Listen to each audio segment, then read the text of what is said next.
न्यूनता की ओर जो हमें ले जाते हैं वो भगवान शिव हैं। दो प्रकार के तत्व हैं हमारे पास, एक है जीवन, एक है मरण। आपको जीवित भी वो प्रेम कर रहे हैं। आजकल के इस कलयुग में अंदर बाहर एक होना कठिन है। जब आप सहज हो जाएंगे, सरल हो जाएंगे, अपने आप शिव को पालेंगे। देवों के देव महादेव आस्था, भक्ति और शक्ति का ऐसा स्वरूप जिनमें पूरी सृष्टि बसी है। और जब मौका हो महाशिवरात्रि का, तो जो आध्यात्म है उसका एक अलग ही सुख होता है।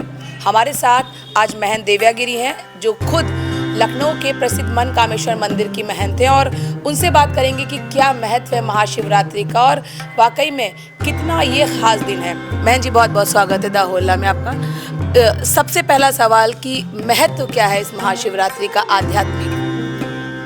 देखिए, वैसे तो मासिक शिवरात्रि पड़ती है हर महीने में। आपने सुना होगा कि महीने में शिवरात्रि पड़ रही है, उस दिन व्यक्ति पूजन कर रहे हैं या व्रत कर रहे हैं। परंतु जब फागुन मास की कृष्ण पक्ष, जैसे कि 2 पक्ष होते हैं ना 15-15 दिन के, जब कृष्ण पक्ष की चतुर्दशी के दिन में शिवरात्रि पड़ती है तो हम लोग उसको महाशिवरात्रि कहते हैं। और मान्यता अनुसार पौराणिक इसका महत्व है कि वैसे तो जो समाज में प्रचलन में है कि भगवान शिव और शक्ति का विवाह है, मगर उस परिप्रेक्ष्य में नहीं लिया जाता है इस शिवरात्रि को। ये शिवरात्रि जब प्रलय होती है उसके बाद का जो सृष्टि का प्रथम दिन है, प्रलय के बाद का, वो शिवरात्रि होती है। तो उसके उपलक्ष्य में हम हर वर्ष शिवरात्रि मनाते हैं। और इस दिन व्रत, उपवास और विशेष जो आपके चैनल के माध्यम से श्रद्धालुओं को जानना चाहिए वो ये कि इस दिन की रात्रि का ध्यान महत्वपूर्ण होता है। आप मठ, मंदिर या किसी बड़े स्थान जा पाते हैं तो बेहतर है,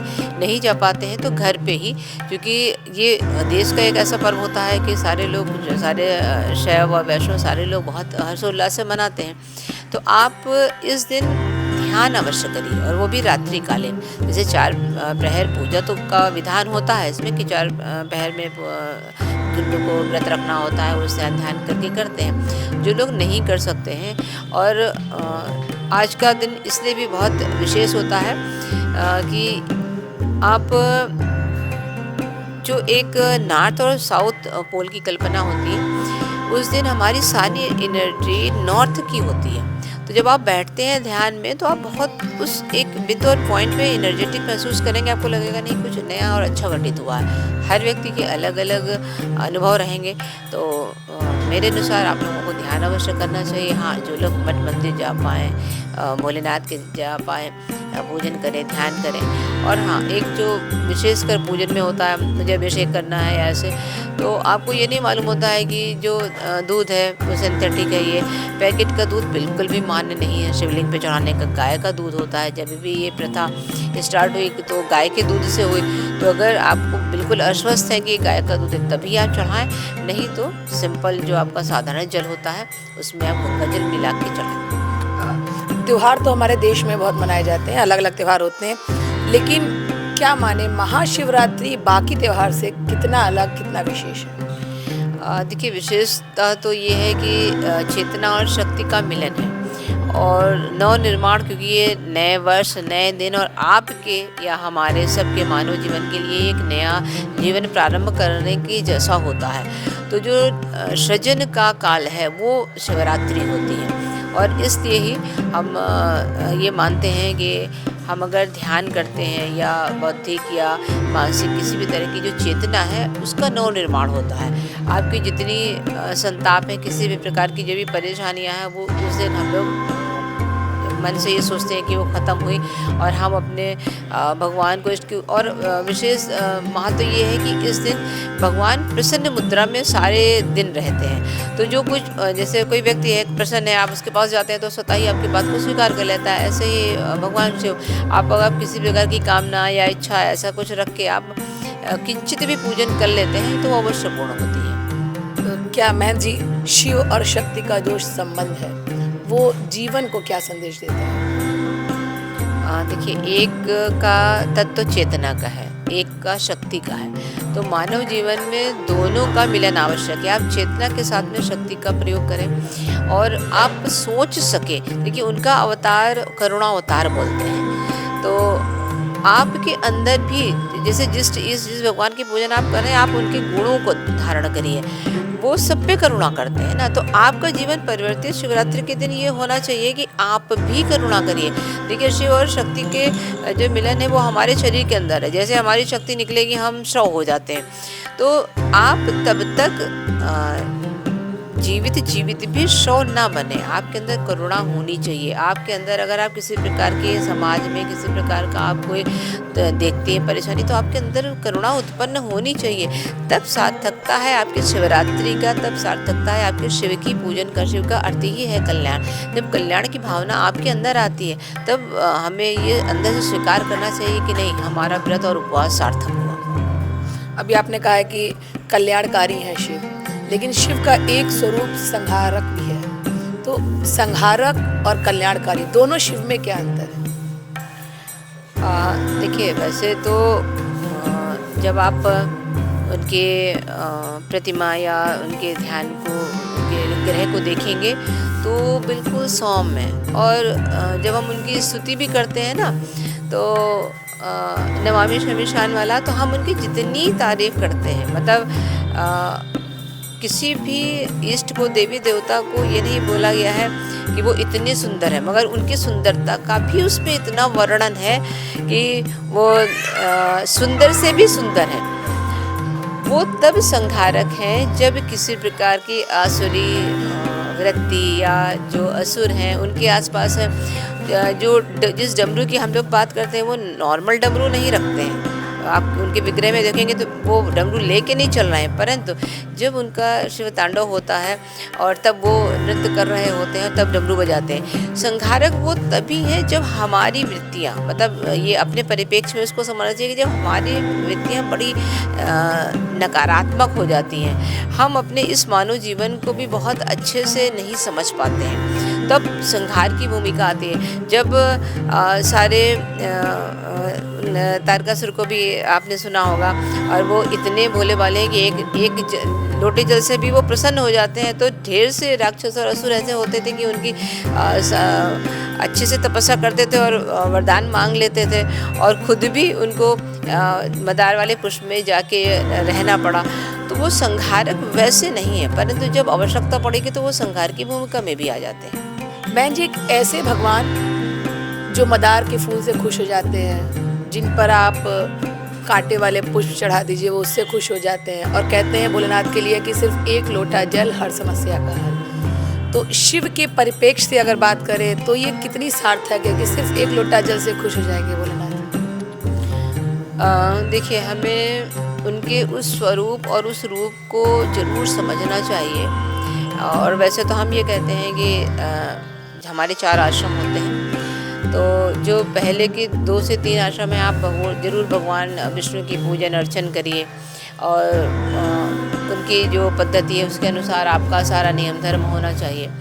परंतु जब आपको लगे कि अब हमारा जीवन का उत्तरार्थ है, हम ये नहीं कहते हैं कि आप चौथेपन में संन्यास ही ले लेंगे। आजकल के काल में तो ये संभव नहीं है, और सारे अगर गृह संन्यास भी ले जाएंगे तो फिर उसकी मान्यता न्यून हो जाती है। परंतु आप उनके उस रूप को जरूर समझिए कि वो न्यूनता लिए हुए हैं। मतलब हम जब उस स्थिति में पहुँचे जहाँ पे हमें न्यून से न्यून आवश्यकताएं हमारी हो जाए, जैसे चौथे मन में आपका खाना कम हो जाए, पहनना कम हो जाए, वाणी ज़्यादा ना हो, कम हो, तो जब आप न्यूनता के शब्द को याद रखेंगे तब आपको भगवान शिव की याद आएगी कि उनको और अन्य सारे हमारे जो देवी देवता हैं हमारे हिंदू धर्म के, उनको 56 भोग चाहिए, अच्छी से अच्छी पूजन चाहिए, खाद्य पदार्थ अच्छे चाहिए।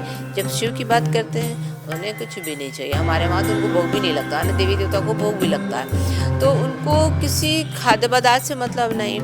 हाँ, कुछ जो कथाएं हैं दुग्ध को चढ़ाने की, वो अलग का विषय था, संताप कम करने का था, परंतु वो सिर्फ मानव मात्र के लिए, आपका कल्याण इससे हो, इस पदार्थ से हो।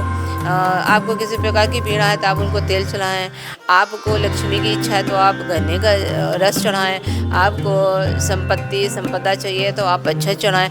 तो ये आप चढ़ाएं, उनको नहीं चाहिए। वो तो सिर्फ मात्र जल से ही प्रसन्न होने वाले देवता हैं।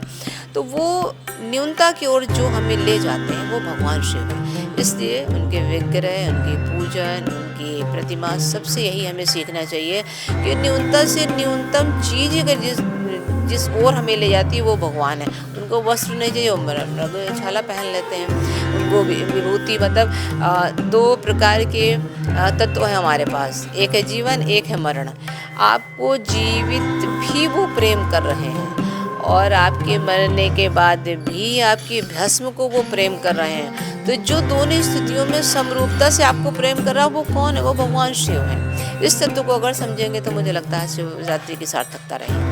बहन जी, जो आज की युवा पीढ़ी है उसको शिव से क्या सीख लेनी चाहिए? और जब आप उनके विग्रह को देखेंगे तो सर्वप्रथम ऊपर जटा से भी ऊपर में गंगा जी आपको दिखती होंगी, है ना? कहीं भी किसी स्वरूप को आप ध्यान दीजिए तो उन्होंने ये कहा है कि जल तत्व हमारे लिए प्रथम है। हमारे जटा जूट के ऊपर भी हमने जल तत्व को ही रखा है। तो आप इसका वेस्टेज ना करें, कैसे उसका सदुपयोग कर सकते हैं वो अवश्य करें। जिस नगर, जिस शहर, जिस देश में आप रह रहे हैं उन नदियों का ज्ञान होना चाहिए। आप उनको कैसे संरक्षित कर सकते हैं ये आपको आना चाहिए। अपने दैनिक जीवन में आप कैसे बचाव कर सकते हैं, जल संरक्षण कैसे कर सकते हैं, ये अगर कोई ईष्ट आपको सिखा सकता है तो भगवान शिव, ये आपको जरूर वहाँ से लेना चाहिए।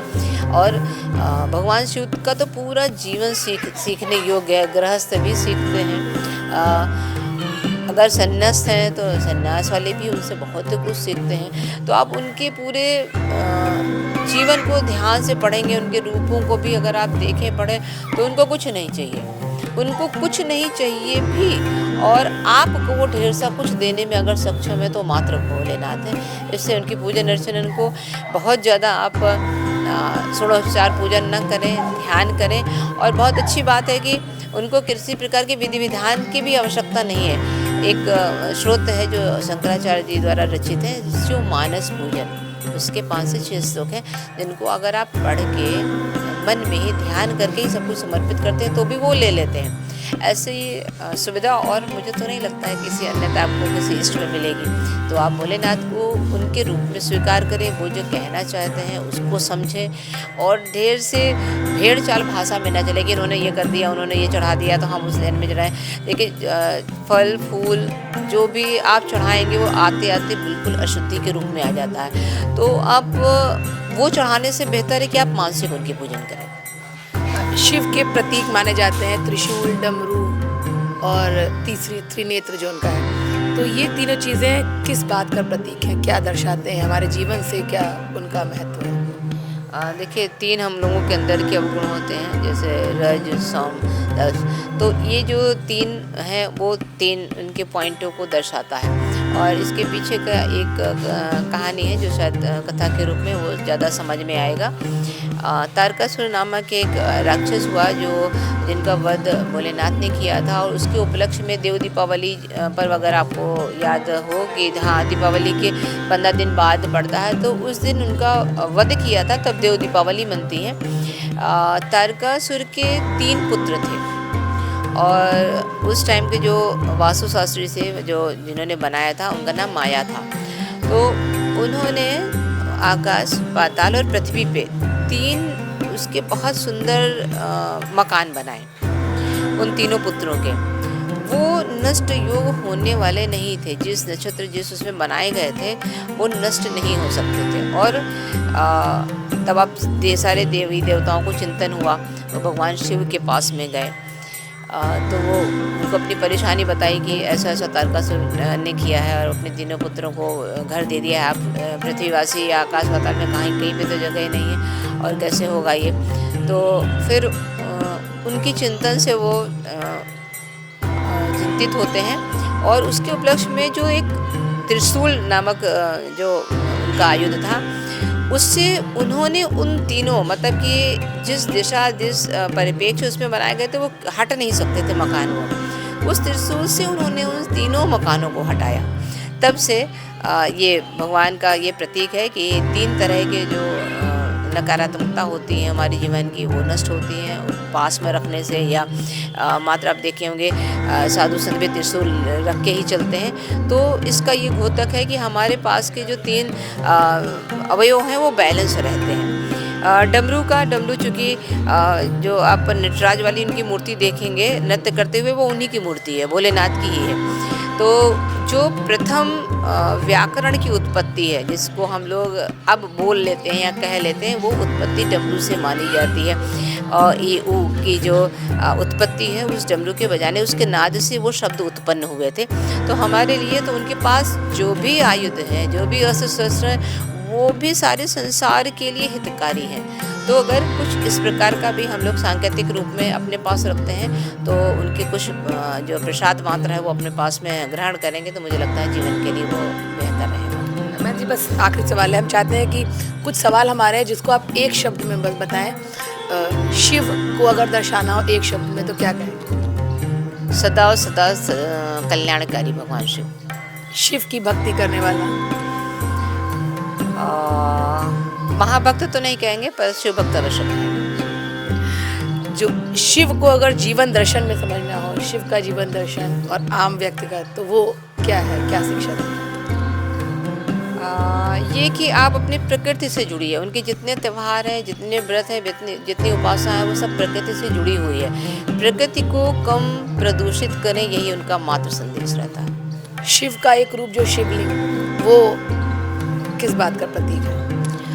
देखिए, जैसे हमारे पास में जब हम लोग हिंदी पढ़ते हैं तो हम लोगों को 3 लिंग, 3 पहचानों को बताया जाता है, स्त्रीलिंग, पुल्लिंग और नपुंसक लिंग। तो ये एक बड़ी अजीब सी किंवदंती होती है कि हमारे पुराने लोग ये बोलेंगे कि नहीं, शिव शक्ति का मिलन का वो शिवलिंग है, या शिवलिंग लिंग को उससे जोड़ देते हैं। तो हाँ, तो वो उसका मतलब नहीं होता। लिंग का मतलब होता है जानना। अगर हम शिवलिंग कह रहे हैं तो हम उस ज्योति की कल्पना कर रहे हैं कि हम इसीलिए शिवलिंग की, जहाँ पे जो हमारे स्थानीय ज्योतिर्लिंग के रूप में दर्शाए गए, तो वो अग्नि, वो ऊर्जा, वो उसका प्रतीक है। तो उसकी पूजन करने वाला व्यक्ति वो सच में उतना चेतनामय और शक्तिशाली हो जाता है कि धीरे धीरे अपनी चीज़ों को अच्छा बुरा समझने की उसके अंदर खुद पराकाष्ठा आ जाती है। हालांकि भक्ति और शिव को पाना इतना आसान नहीं होता है, लेकिन क्या शिव को पाने का भी कोई शॉर्टकट है? हाँ है।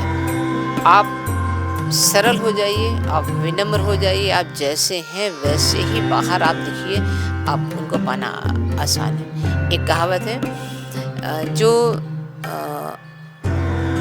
अंदर से सरल है, मतलब व्यक्ति के बनावटी कई चेहरे नहीं हैं, ठीक, और सहज होना बड़ा मुश्किल है। आजकल की कलिकाल में, आजकल के इस कलयुग में अंदर बाहर एक होना कठिन है। जब आप सहज हो जाएंगे, सरल हो जाएंगे, अपने आप शिव को पा लेंगे। क्या मानते हैं कि जो अलग अलग सोशल मीडिया पे चलता है कि आज महाशिवरात्रि है, ये करिए तो मिलेंगे शिव, ये करिए तो शिव मिलेंगे, लेकिन सिर्फ शिव नाम जाप करना और शिव का ध्यान करना, ये शिवरात्रि के लिए सबसे अच्छी पूजा है? हाँ, देखिए, 2 चीज़ें। वैष्णव या वो कहेंगे कि हम ओम नमः शिवाय नहीं करेंगे, और शैव भक्त ये कहेंगे कि हम राम राम नहीं करेंगे। तो दोनों के लिए ही, क्योंकि दोनों को ही एक ये संदेश जाना चाहिए। भगवान शिव खुद भी जब ध्यान में भगवान शंकर बैठते हैं तो राम राम करते हैं, ठीक, उनका ध्यान राम में रहता है, राम जी का ध्यान भगवान शिव में रहता है। तो आपको जो सरल पड़े, नमः शिवाय सरल पड़े, तो आप उसका जाप करें, वो भी शिव तक पहुंचाएगा, राम राम भी आपको शिव तक पहुंचाएगा। दोनों को जाप आप जो भी आपके श्रद्धानुसार आप कोई भी जाप करें, परंतु हाँ, ये निरंतर होते रहना चाहिए, तब भगवान को पाना किसी रूप में बहुत आसान है। बात करने के बहुत धन्यवाद। तो थी मैं दिव्या ग्यारी जी, और ये बात सच है कि शिव को पाने के लिए भोग की नहीं, भक्ति की आवश्यकता है। तो अगर आप शिव को पाना चाहते हैं तो उनको फल फूल नहीं, उनको श्रद्धा चाहिए। और ये बात सच है, ये खुद महंत जी ने कहा है कि वाकई में कि सिर्फ 1 लोटा जल और हर समस्या का है।